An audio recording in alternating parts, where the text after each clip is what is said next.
Je suis collecteur de vinyle et amateur de musique. Ça va faire environ 10 ans maintenant que j'en collectionne. Mon petit frère, ça va faire environ 5 ans. Mon père, il a commencé dans les années 70, quand il a commencé à écouter de la musique. Et mon grand-père, avant lui, je vous dirais dans les années 40. Dans notre collection personnelle, alors la collection à mon père, mon frère et moi-même, c'est principalement de la musique rock classique ou alternatif. On essaie toujours de faire expansion dans la collection. Alors on en achète toujours, des neufs et des usagés. Pour ce qui est de la collection à mon grand-père, qu'on a hérité il y a quelques années, c'est pas mal toute la musique opéra. Le rock, ça a commencé avec mon père. Il écoutait ça quand il avait mon âge, ou encore plus jeune. Alors lui a commencé sa collection, comme je dis, dans les années 70. Ces vinyles-là sont encore ici, chez nous. Et par la suite, quand moi j'ai commencé à collectionner, et mon frère aussi, on est allé en chercher des nouveaux et des récents pour rendre la collection encore une fois plus grande. Tous les vinyles d'opéra venaient de la collection à mon grand-père, Napoléon Bisson. C'est un chanteur d'opéra reconnu à travers le Canada ou même à travers le monde. Il a été nommé dans le Temple de renommée canadien il y a assez longtemps.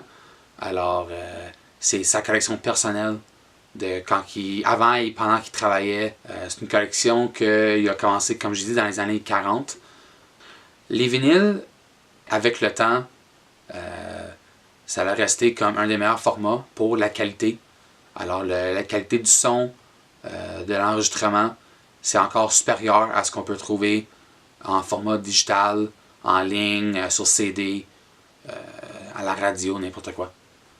Moi, j'encourage toujours le vinyle contre le digital pour plusieurs raisons. La première étant que, comme j'avais mentionné, la qualité est beaucoup supérieure. L'enregistrement est de fine pointe, alors tous les petits détails, on les entend sur vinyle. L'aiguille, quand elle rentre plus profond dans le vinyle, elle va chercher juste les très très très petits détails que le digital ne peut pas ressortir. Peu importe la qualité ou l'avancement de la technologie, on ne sera jamais capable d'aller chercher chaque petit détail qu'on entend en studio quand on l'enregistre. La deuxième raison, ça serait évidemment pour encourager les artistes. Eux autres, ils font beaucoup plus d'argent avec l'achat de vinyle qu'avec l'achat de musique en ligne ou de streaming avec Spotify, Apple Music, tout ça.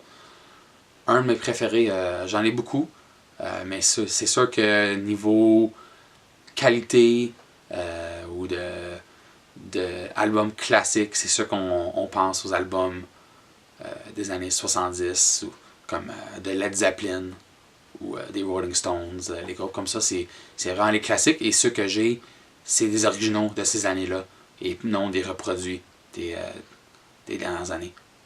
À Montréal, il n'y a pas beaucoup de magasins qui vendent de vinyle.